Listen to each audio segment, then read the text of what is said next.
चलो करते हैं स्टार्ट मेरे बच्चे। हम लोग आज एक नया सब्जेक्ट पढ़ने वाले हैं। वो नया सब्जेक्ट का नाम क्या है? Setting up of business, industrial law and labour law, SBILL।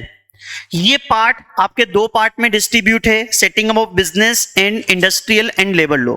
इसके पार्ट में इसका जो पार्ट ए होगा वो 60 मार्क्स का है और पार्ट बी होगा आपके 40 मार्क्स का। अब इसमें हम पढ़ने क्या वाले हैं, ध्यान रखना। SBIL डे 1, इसके अंदर हम ये पढ़ने वाले हैं कि हमारे इंडिया में बिजनेस का सेटअप कैसे होता है। वॉट कोई सा भी बिजनेस स्टार्ट करो, चाहे सोल प्रोप्राइटरशिप, चाहे HUF, चाहे आप कंपनी बनाओ, चाहे पार्टनरशिप बनाओ, चाहे LLP बनाओ, कोई सा भी बिजनेस सेटअप करना चाहते हो तो उसकी प्रोसीजर क्या होगी, उसके लाइसेंस क्या होंगे और उसके कंप्लायंसेस क्या होंगे, वो सब चीजें आप किसमें पढ़ने वाले हैं? इस बुक में पढ़ने वाले हैं। और उसके भी पार्ट नंबर ए जो 60 नंबर का होगा। पार्ट नंबर बी में आप लेबर लॉ के बारे में पढ़ने वाले हैं मेरे बच्चे। लेबर लॉ का मतलब क्या होता है कि इसके अंदर हम कंप्लायंसेस देखेंगे कि भैया लेबर हमारे देश में फैक्ट्री में किस तरीके से काम करती है, लेबर काम किस तरीके से करेगी, वो सारी चीजें किस में दे रखी है मेरे बच्चे? लेबर लॉ, यानी कि इसके पार्ट बी में जो 40 नंबर का होगा। तो इस तरह से आपके इस पूरी बुक में दो पार्ट हैं, part A, part B. Part A 60 number, part B 40 number. Exam में पेपर भी अलग अलग आएगा, पार्ट ए का अलग, पार्ट बी का अलग। जैसे पार्ट ए का जो पेपर होगा अप्रॉक्स 75 मार्क्स का होगा, जिसमें से 60 मार्क्स का अटेम्प्ट करना पड़ेगा। 15 नंबर का एक क्वेश्चन आपके पास चॉइस में आता है।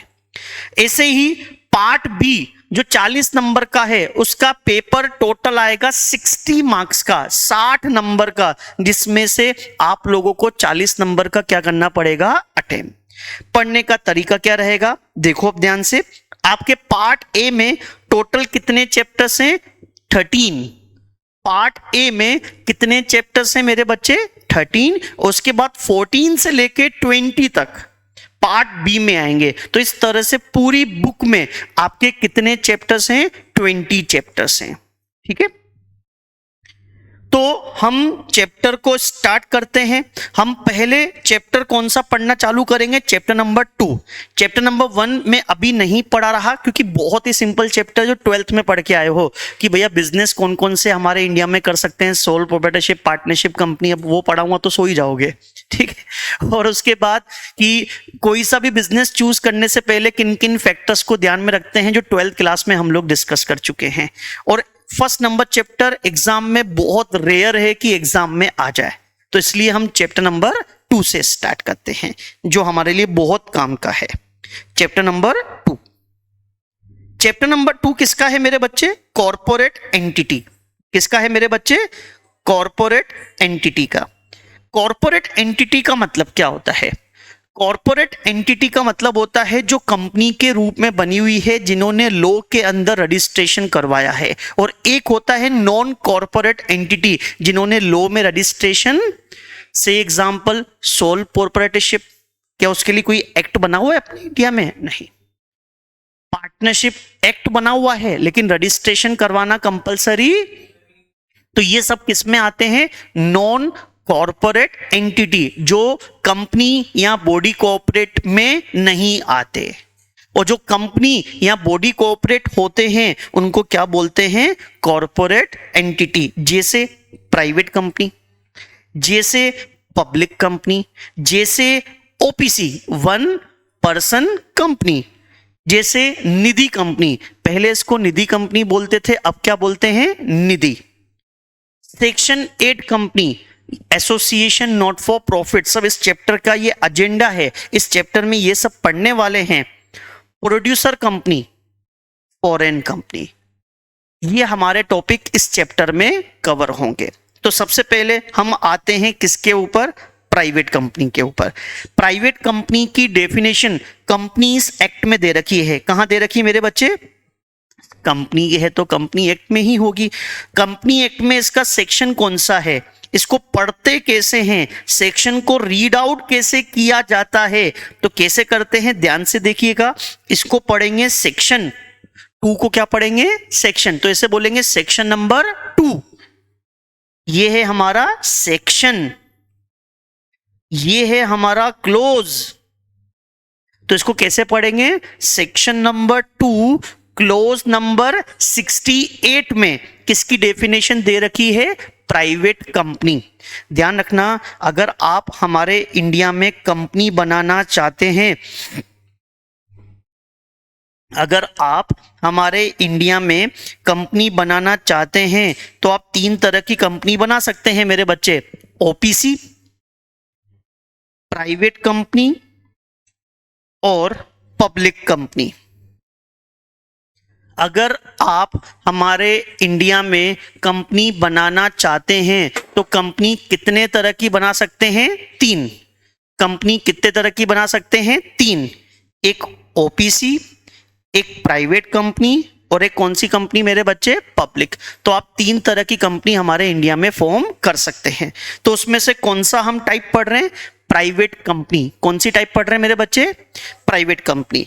अब प्राइवेट कंपनी मींस क्या लिखा हुआ है, प्राइवेट कंपनी मींस, कभी भी डेफिनेशन पढ़ो ना, उसमें डेफिनेशन में मींस आता है या फिर इंक्लूड्स आता है। जैसे बॉडी कोऑपरेट की डेफिनेशन पढ़ोगे तो वहां पे इंक्लूड्स लिखा हुआ है, प्राइवेट कंपनी की पढ़ रहे हो तो क्या लिखा हुआ है, मींस। क्या मींस और इंक्लूड दोनों में कोई डिफरेंस, क्या मींस और इंक्लूड दोनों वर्ड में कोई डिफरेंस है, हाँ, मींस अगर लिखा हुआ है दैट मींस वो एक्सक्लूसिव डेफिनेशन है। एक्सक्लूसिव समझते हो कि जो लिखा हुआ है सिर्फ वही, सेकंड थॉट लाना मत, जो लिखा हुआ है वही प्राइवेट कंपनी है, इसके अलावा कोई और प्राइवेट कंपनी नहीं है।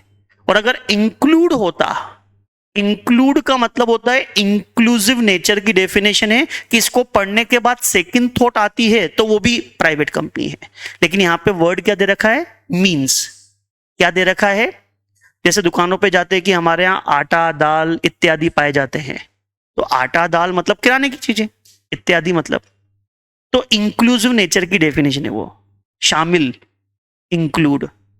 और मींस सिर्फ यही, हमारे यहाँ आटा दाल बस ये लिखा हुआ है तो आटा दाल ही मिलेगा, मींस। तो यहां पे क्या लिखा हुआ है, मींस। तो private company means a company, private company का मतलब होता है एक कंपनी जिसके आर्टिकल ऑफ एसोसिएशन में, आर्टिकल का मतलब क्या होता है मेरे बच्चे, आर्टिकल ऑफ एसोसिएशन में, किसमें मेरे बच्चे, आर्टिकल ऑफ एसोसिएशन में 3 पॉइंट लिखे हुए हैं। प्राइवेट कंपनी के आर्टिकल ऑफ एसोसिएशन में कितने पॉइंट होते हैं, 3। पहला, प्राइवेट कंपनी के शेयर्स को ट्रांसफर नहीं कर सकते, restrict the right to transfer its shares. मतलब इसकी हिंदी करके बताओ, प्राइवेट कंपनी के शेयर्स को ट्रांसफर करने के ऊपर क्या है, रेस्ट्रिक्शन।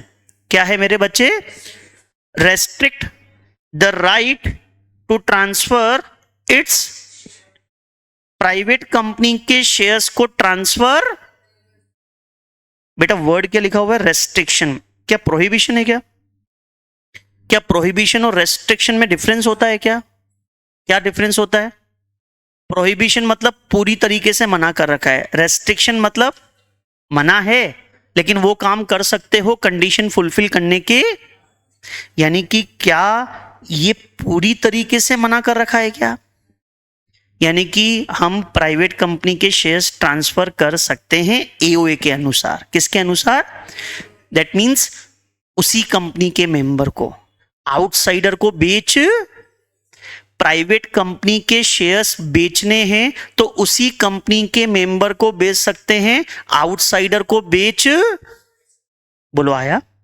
तो प्राइवेट कंपनी के शेयर्स ट्रांसफर करने हैं तो उसी कंपनी के मेंबर को, आउटसाइडर को, बोलो आया, कोई डाउट पहले वाले पॉइंट में। प्राइवेट कंपनी का मतलब जिसके आर्टिकल ऑफ एसोसिएशन में कितने पॉइंट हो, कि आर्टिकल ऑफ एसोसिएशन क्या होता है, जब हम कंपनी बनाते हैं ना तो 2 डॉक्यूमेंट क्रिएट करते हैं, कौन कौन से, एमओए और, एमओए की फुल फॉर्म एओए की फुल फॉर्म, तो MOA for outsider, AOA for insider.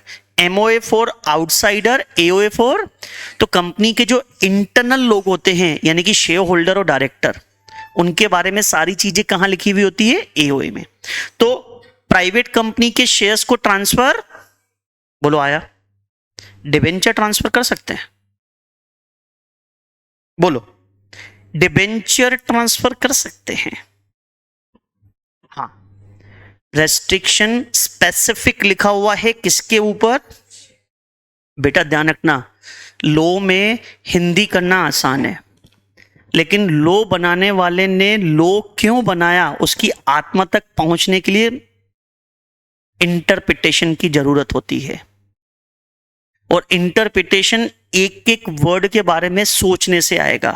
जैसे मैंने यहां पे वर्ड पकड़ा शेयर्स, शेयर्स मतलब इक्विटी शेयर्स और प्रेफरेंस शेयर्स, तो इक्विटी शेयर्स और प्रेफरेंस शेयर्स के ट्रांसफर के ऊपर रेस्ट्रिक्शन है, डिबेंचर के ट्रांसफर के ऊपर रेस्ट्रिक्शन। अब क्लियर है पॉइंट?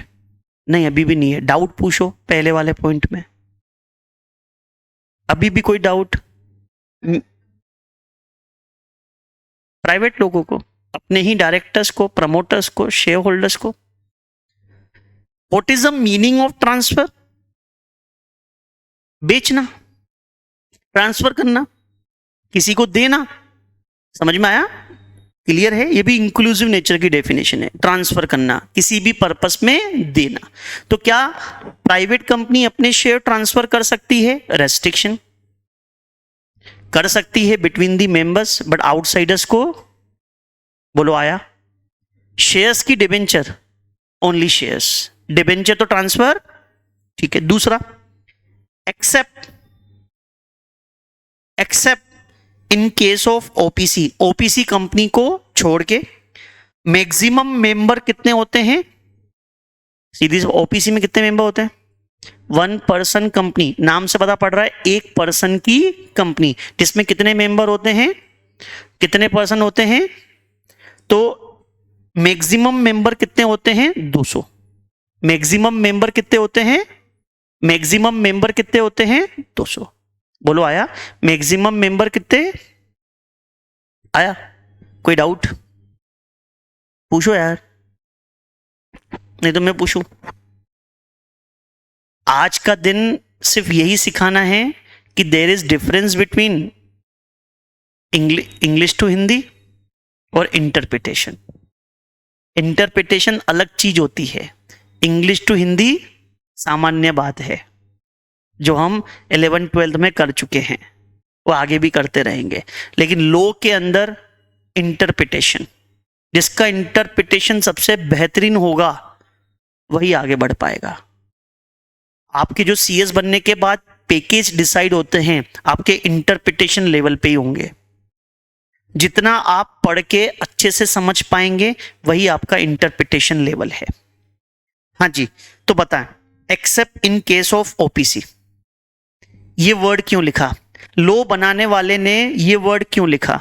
यहां से भी चालू कर सकता था वो, क्या फर्क पड़ता? वो तो सबको पता है ओपीसी में एक ही मेंबर होता है, मैक्सिमम 200 हो ही नहीं सकते। अरे सही है ना? ओपीसी मतलब एक मेंबर, मिनिमम भी एक, मैक्सिमम भी, तो ये लिखने की जरूरत क्या पड़ी उसको? यहां से भी चालू करता तो भी अंडरस्टूड है ओपीसी में एक ही मेंबर होगा।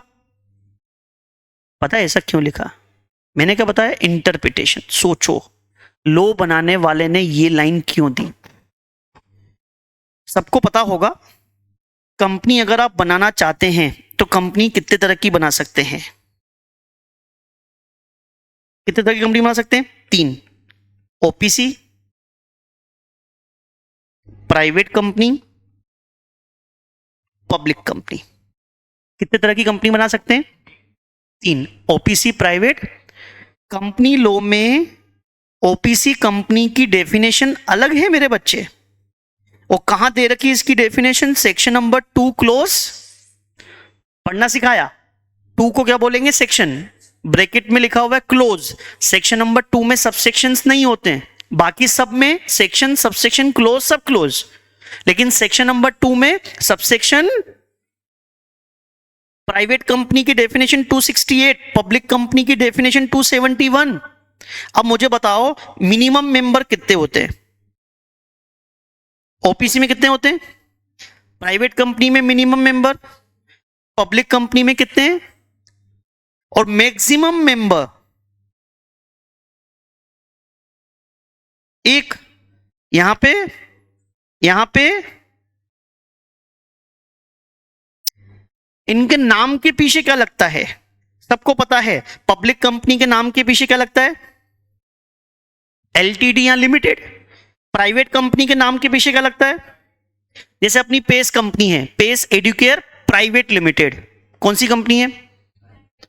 रिलायंस इंडस्ट्रीज लिमिटेड, कौन सी कंपनी है? पब्लिक।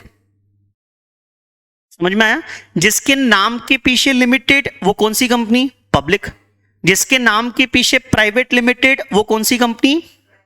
लेकिन ओपीसी के नाम के पीछे क्या आता है? ये तो कभी सोचा ही नहीं सर, और ना ही तुमने कभी देखा।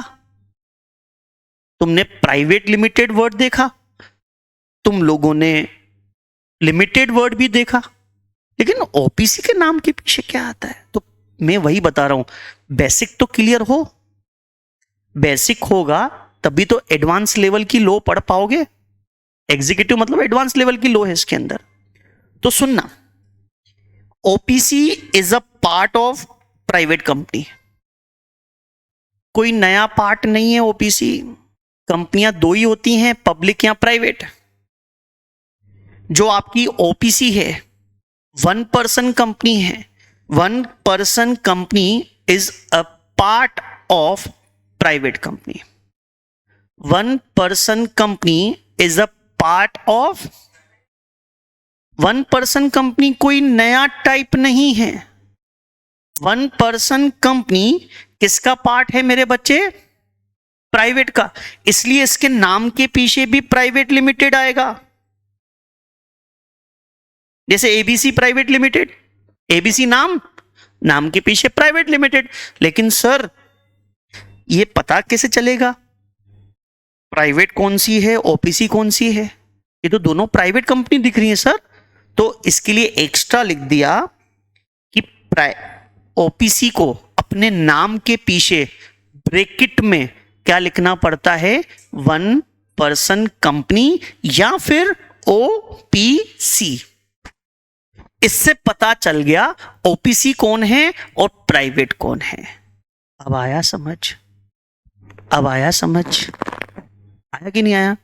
तो OPC is a part of private, OPC is a part of private company, कोई नया टाइप।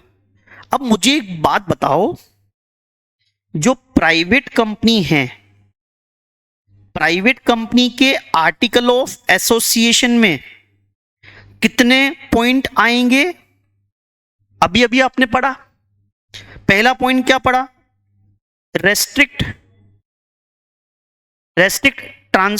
ट्रांसफर इट्स शेयर्स, इसके शेयर्स को हम ट्रांसफर। दूसरा पॉइंट पढ़ा मैक्सिमम मेंबर 200, शॉर्ट में लिख रहा हूं। और तीसरा भी है जो हमको पढ़ना बाकी है। यस और नो? तो क्या मैं ये बोल सकता हूं प्राइवेट कंपनी का मतलब जिसके एओए में 3 पॉइंट हो? प्राइवेट कंपनी मतलब जिसके एओए में कितने पॉइंट हो? और जिसके एओए में 3 पॉइंट नहीं हो, पब्लिक कंपनी। सही है ना? समझ में आ रहा है क्या समझाना? मैं आपको आज इंटरप्रिटेशन बताऊंगा कि आप लोग इंग्लिश की हिंदी मत करना, हमेशा इंटरप्रिटेशन सीखो। और जेआईजीएल में तो इंटरप्रिटेशन के रूल्स भी हैं, तो तुम्हारे तो बेहतर है, वही यहां पे इंप्लीमेंट होते हैं। उसके बेसिस पे इंटरप्रिटेशन निकलता है कि इंटरप्रिटेशन का मतलब होता है लॉ बनाने वाले ने किस इंटेंशन से बनाया ये चीज। अब इंटेंशन समझना। आम शब्दों में बोला, प्राइवेट कंपनी मतलब जिसके एओए में कितने पॉइंट हो। OPC is a part of. क्या ओपीसी के ऊपर भी ये तीनों पॉइंट एओए में लिखे हुए होते हैं? अब आया ना? मैंने कहा बोला डाउट पूछो, नहीं तो मैं पूछूंगा। OPC is a part of private company. Private company जिसके एओए में कितने पॉइंट, ओपीसी है तो प्राइवेट, तो उसके भी एओए में कितने पॉइंट होने चाहिए, सो सिंपल। लेकिन जस्टिफिकेशन तो बी वाले पॉइंट का, बी वाला पॉइंट क्या है, maximum member. Is it possible in case of OPC?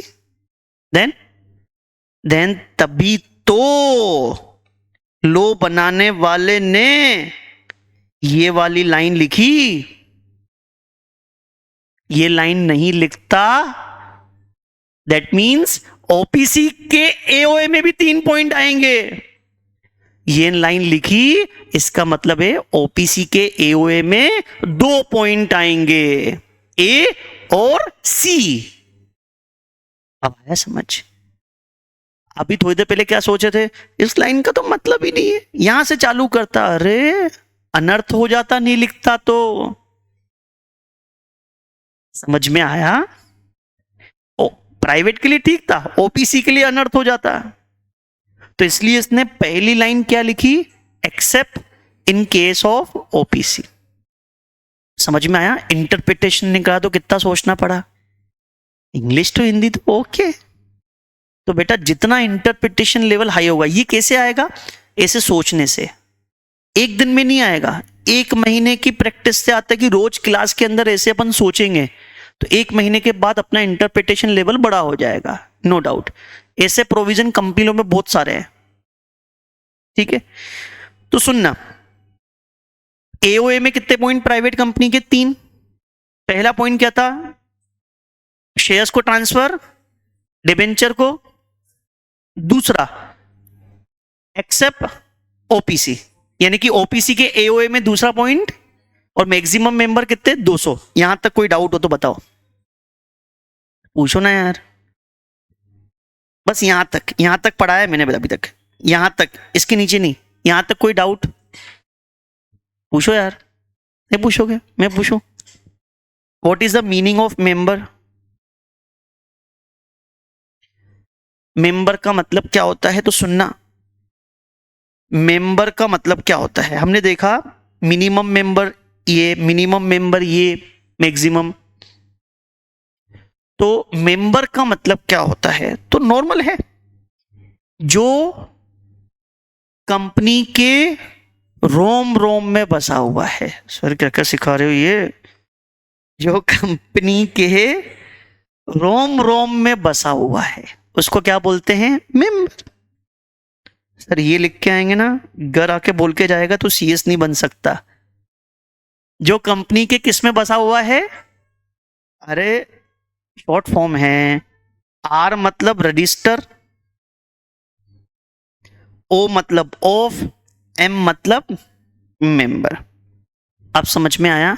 जो रोम रोम में बसा हुआ है मतलब जिसका नाम रोम में लिखा हुआ है। जिस व्यक्ति का नाम, कंपनी एक रजिस्टर मेंटेन करती है, उसमें जिसका भी नाम लिखा हुआ है वो कंपनी का कौन होगा मेरे बच्चे, मेंबर। रजिस्टर ऑफ मेंबर में जिसका भी नाम लिखा हुआ है वो कंपनी का कौन होगा। सर इसमें नाम कब आएगा, क्या करना पड़ेगा इसके लिए, कुछ भी नहीं करना। इसके लिए जो एक पर्सन होगा उसको कंपनी के क्या खरीदने पड़ेंगे, शेयर्स। शेयर्स खरीदते ही उसका नाम किस में आएगा, और रोम में आते ही वो कंपनी का क्या बन जाएगा। क्या मैं ये बोल सकता हूं शेयर होल्डर ही कंपनी का मेंबर होता है? यस, शेयर होल्डर ही कंपनी का क्या होता है। आज आप रिलायंस कंपनी के शेयर्स खरीद लो, आप मेंबर बन गए, क्योंकि आपका नाम किस में आ जाएगा, रजिस्टर ऑफ। अब आया समझ, क्लियर है? तो कंपनी में मेंबर कितने, प्राइवेट कंपनी में। दूसरा पॉइंट समझ में आ रहा है, प्राइवेट कंपनी में मेंबर कितने, प्राइवेट कंपनी में मेंबर कितने, 200। बोलो आया? यानी कि शेयर होल्डर कितने, 200। शेयर होल्डर कौन से, इक्विटी की प्रेफरेंस। समस्याएं बहुत है जीवन में। इक्विटी की प्रेफरेंस, बोथ। मैंने बोला कि इक्विटी, मैंने बोला शेयर्स खरीदो तो रोम में नाम आएगा शेयर्स, चाहे कोई से भी, इक्विटी एज वेल एज। बेटा ध्यान रखना, इक्विटी शेयर होल्डर भी मेंबर ओनर हैं, प्रेफरेंस शेयर होल्डर भी मेंबर हैं। दोनों मेंबर हैं। रजिस्टर ऑफ मेंबर में न केवल इक्विटी शेयर्स बल्कि प्रेफरेंस शेयर्स का भी नाम आता है, सिर्फ इन दोनों का ही आता है, इसके अलावा किसी और का नाम। तो क्या मैं ये बोल सकता हूं equity shares plus preference shares दोनों मिला के कितने कंपनी में? 200। अब ज्यादा अच्छे से आया। इक्विटी शेयर्स और प्रेफरेंस शेयर्स दोनों मिला के कितने? दोनों मिला के कितने? बोलो आया? कोई डाउट? कोई डाउट? पहले पॉइंट में क्या था? दूसरे पॉइंट में क्या था? Maximum member 200। कोई डाउट? मैं पूछूं डिबेंचर होल्डर कितने मैक्सिमम? डाउट है यार। जैसे मैक्सिमम मेंबर कितने, डिबेंचर होल्डर कितने? अनलिमिटेड। कोई लिमिट? लिमिट शेयर होल्डर की है, डिबेंचर होल्डर की प्राइवेट कंपनी में लिमिट। बोलो आया आप समझ में? पक्का? पक्का पढ़ के देखो दोनों पॉइंट, फिर उसके आगे के पढ़ाऊं।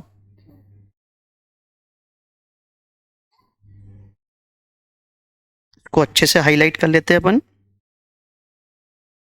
कौन कौन से कीवर्ड बन गए? एक एओए, एओए में 3 पॉइंट रेस्ट्रिक्शन वर्ड है, शेयर्स लिखा हुआ है, accept in case of OPC, maximum member 200, यानी कि डिबेंचर होल्डर कितने भी हो सकते हैं। बोलो आया? और मेंबर का मतलब क्या होता है? Share holder. शेयर होल्डर में इक्विटी प्रेफरेंस बोथ। बोलो आया? Next, provided that. देखो ये प्रोवाइडेड दैट को बोलते हैं प्रोवाइजो। टेक्निकल वर्ड्स में क्या बोलते हैं? प्रोवाइजो। जब आप जेआईजीएल में इंटरप्रिटेशन ऑफ स्टेट्यूस पढ़ोगे वहां पे ये वर्ड आता है प्रोवाइजो। प्रोवाइजो के दो मतलब होते हैं, एक फर्दर एक्सप्लेनेशन और एक प्रोवाइजो का मतलब होता है एक्सेप्शन। एक्सेप्शन भी बोलते हैं प्रोवाइजो को, है ना। तो ये जो प्रोवाइडेड फर्दर लिखा हुआ होता है ना, इसको टेक्निकल वर्ड्स में क्या बोलते हैं? कि प्रोवाइजो, फर्दर एक्सप्लेनेशन दे रखा है। Provided that where 2 or more persons hold 1 or more share in a company jointly, they shall for the purpose of this clause be treated as, मतलब ए बी सी इन तीनों ने मिलके MRF company का एक share खरीद लिया जो 1,50,000 रुपए का है। एक शेयर 1,50,000 का है। तीनों ने 50,50 हजार मिला के कितने शेयर्स खरीदे? कितने शेयर्स खरीदे? कितने शेयर्स खरीदे? इनको बोलते हैं जॉइंट शेयर होल्डर।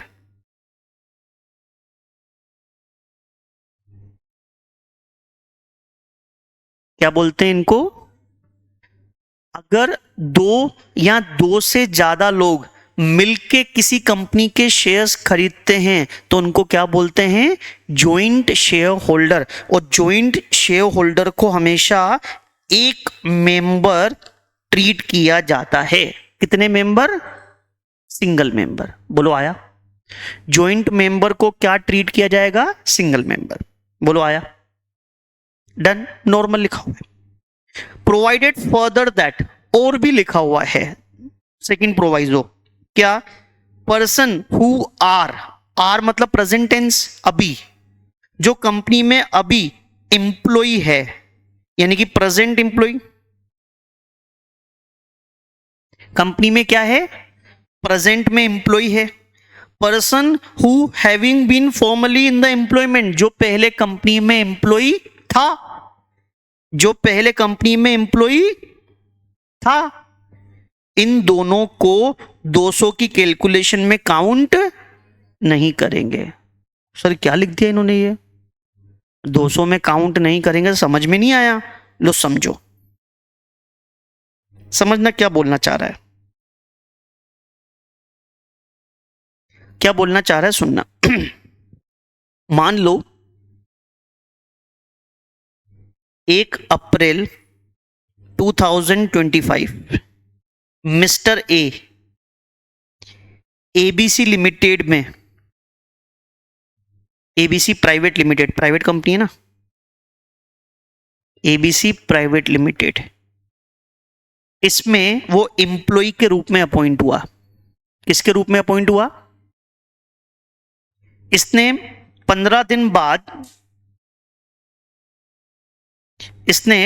दिन बाद, मिस्टर ए ने इस कंपनी के 100 शेयर्स खरीद लिए, 100 शेयर्स प्राइवेट कंपनी के। तो ये एम्प्लॉय के साथ साथ कंपनी का क्या बन गया? मेंबर। पहले वो कंपनी का एम्प्लॉय था, शेयर्स खरीदते ही वो कंपनी का क्या बन गया? ध्यान रखना, इसको 200 की कैलकुलेशन में काउंट नहीं करेंगे। इतना सा बोल रहा है कि अगर किसी एम्प्लॉय ने कंपनी के शेयर्स खरीदे हैं तो उनको 200 की कैलकुलेशन में काउंट, ठीक। इन फ्यूचर मान लो 1 दिसंबर 2025 को इसने कंपनी छोड़ दी,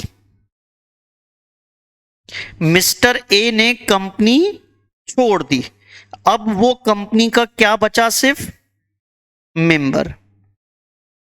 क्या अभी उसको 200 में काउंट करेंगे?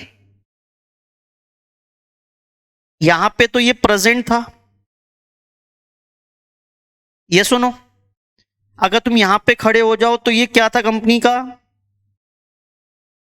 अभी भी इसको 200 में काउंट, ऐसा बता रहा है कि अगर कोई व्यक्ति एम्प्लॉयमेंट के साथ साथ कंपनी के शेयर्स खरीदता है तो उसको 200 में काउंट, और फ्यूचर में वो कंपनी छोड़ देता है, जिसने पहले शेयर्स खरीदे थे, देखो लिखा हुआ है पहले शेयर्स खरीदे थे, ये रहा पर्सन जो पहले एम्प्लॉयमेंट में था, वर जो मेंबर रह चुका था ना, अभी एम्प्लॉयमेंट के साथ साथ उसने कंपनी के क्या खरीदे थे? शेयर्स। तो अगर कोई पर्सन एम्प्लॉयमेंट में था, साथ ही साथ कंपनी का मेंबर था, और मेंबर कब बना था? जब वो कंपनी में क्या था? एम्प्लॉय। तो उसको उस समय काउंट नहीं किया, आज भी उसको काउंट 200 में काउंट। अब आया समझ? अब आया समझ? पक्का आया? ठीक है, अब जल्दी से कॉपी निकालो। कॉपी में सबसे पहले ये लिखो कि कंपनी कितने तरह की होती है। कंपनी बनाना चाहते हैं तो कितने तरह की बना सकते हैं। ऊपर हेडिंग डालना SBIL part number A, part number A डालने के बाद chapter number 2, chapter number 2, chapter number 2 डालने के बाद ये पहले लिखना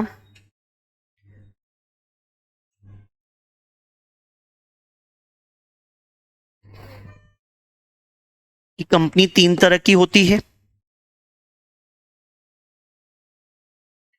कंपनी 3 तरह की होती है,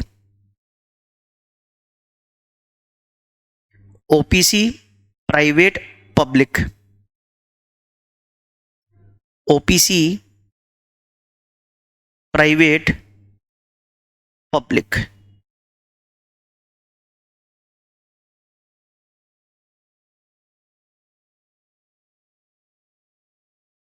हो गया? 3 तरह की कंपनी। फिर हम लिखेंगे प्राइवेट कंपनी का टॉपिक, फिर हम लिखेंगे प्राइवेट कंपनी का टॉपिक,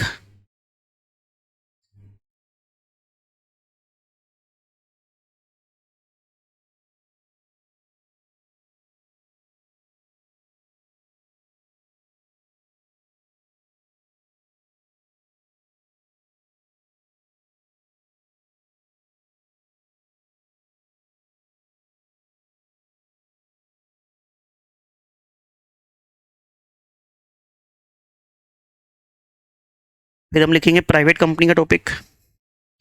प्राइवेट कंपनी जिसके AOA में कितने पॉइंट हो? 3। First, restrict to transfer it shares, shares को ट्रांसफर नहीं कर सकते, शेयर्स को ट्रांसफर नहीं कर सकते।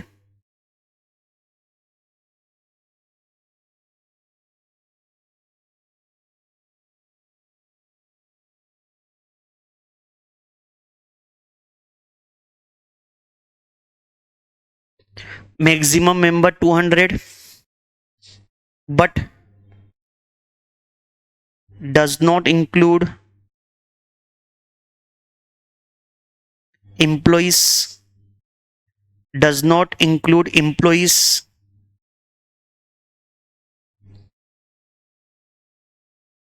एंड थर्ड नंबर पॉइंट, हालांकि पढ़ा नहीं है, लिख लेते हैं, prohibition on invitation to public for subscription of securities, for subscription of securities.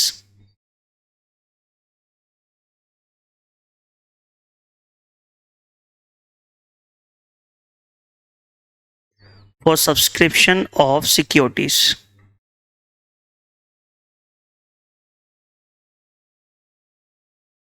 For subscription of securities. Prohibition on invitation to public for subscription of securities. यानी कि प्राइवेट कंपनी कभी भी पब्लिक में क्या, किस चीज का इन्विटेशन नहीं दे सकती? What is the meaning of securities? It's shares, debentures, bonds etcetera. ध्यान रखना, प्राइवेट कंपनी पब्लिक में न शेयर्स इशू कर सकती है न डिबेंचर. ऊपर अगर आप देखोगे यहां पे शेयर्स था, यहां पे वर्ड क्या है, तो इसलिए मैंने इंटरप्रिटेशन निकाला. शेयर्स को ट्रांसफर नहीं कर सकते लेकिन डिबेंचर को ट्रांसफर. नीचे वर्ड क्या लिखा हुआ है? सिक्योरिटीज. सिक्योरिटीज को हम इशू पब्लिक में इशू नहीं कर सकते. बोलो, यहां तक समझ में आया? यहां तक समझ में आया? पक्का? ठीक है. अब इसके बाद ये एग्जांपल नोट करो जिसमें हमने देखा था कि एम्प्लॉय को, चाहे प्रेजेंट एम्प्लॉय हो चाहे पास्ट एम्प्लॉय हो, उसको काउंट नहीं करेंगे. प्रेजेंट और पास्ट एम्प्लॉय को काउंट नहीं करेंगे. प्रेजेंट और पास्ट एम्प्लॉय को काउंट नहीं करेंगे.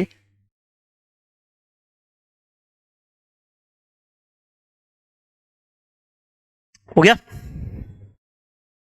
चलो नेक्स्ट एक और एग्जांपल देखते हैं कौन आंसर देता है.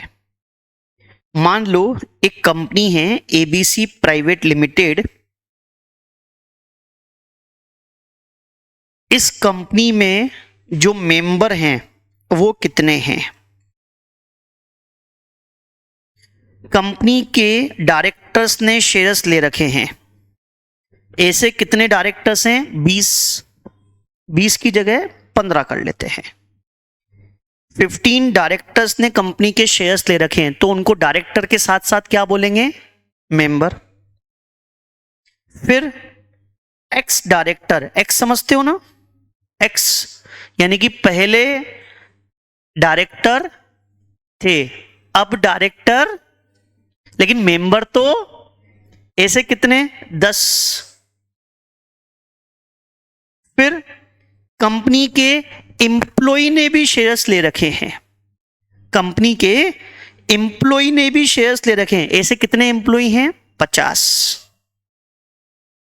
फिर हस्बैंड वाइफ के जोड़े, बट ऑब्वियस जोड़े ही होते हैं, एक हस्बैंड उसकी एक वाइफ, है ना? तो ऐसे कितने जोड़े हैं? 25.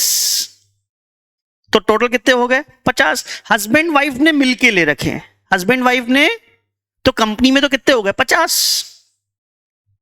और भी बहुत सारे लोग हैं जिन्होंने कंपनी के क्या ले रखे हैं मेरे बच्चे? शेयर्स. क्या ले रखे हैं? ऐसे 80 हैं. टोटल कितने हो गए मेरे बच्चे? 180, 205. ठीक है.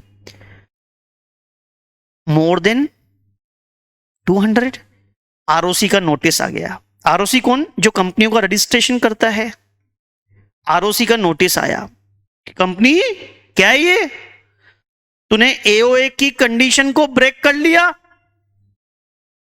आज से तू पब्लिक कंपनी. ध्यान रखना, अगर उन तीनों में से कोई भी एक कंडीशन ब्रेक कर ली तो उस प्राइवेट कंपनी को क्या बोलते हैं? पब्लिक. तो आरओसी ने नोटिस भेज दिया. कि भाई रिप्लाई दो इस तारीख तक, नहीं तो तुम्हें क्या मान लिया जाएगा, पब्लिक कंपनी। क्या मान लिया जाएगा, पब्लिक कंपनी मान लिया जाएगा। इसने रिप्लाई दिया, आरओसी एक बार कंपनी लो पढ़ ले, सेक्शन नंबर 268 ध्यान से पढ़ लो। शायद तुम थोड़ा सा भूल रहे हो, नया नया ज्वाइनिंग हुई है और कोरोना काल में पास हुए हो लगता है प्रमोशन से। तो देखो, डायरेक्टर को क्या 200 की कैलकुलेशन में काउंट करते हैं क्या? सर एम्प्लॉय को काउंट नहीं करते बेटा, ध्यान रखना, डायरेक्टर ऑफिसर्स होते हैं, एम्प्लॉय नहीं होते, तो उनको तो काउंट करेंगे। एम्प्लॉय को काउंट नहीं करते, डायरेक्टर को काउंट करेंगे। वो एम्प्लॉय नहीं होते, कर्मचारी नहीं होते, ऑफिसर्स हैं वो। तो पहला डाउट क्लियर हुआ, इनको तो काउंट करेंगे, तो एक्स को भी तो काउंट करेंगे इसे। एम्प्लॉय, क्या एम्प्लॉय को काउंट करेंगे? नहीं। एम्प्लॉय को 200 में काउंट, एक जोड़े को एक मेंबर, 25 जोड़े को कितने मेंबर, और अदर तो काउंट होंगे ही सही। कितने हुए मेरे बच्चे, जल्दी से बताओ, यहां पे कितना टोटल हो रहा है, जल्दी से बताओ। 100। तो इसने बोला कि आरओसी पगला है क्या, 200 प्लस नहीं है, 130 ही है, विच इज लेस देन 200। काहे की पेनल्टी लगाएगा, काहे का पब्लिक कंपनी में प्राइवेट ठीक हूं। तुम पहले थोड़ा पढ़ लो, आया समझ में? चलो नोट करो।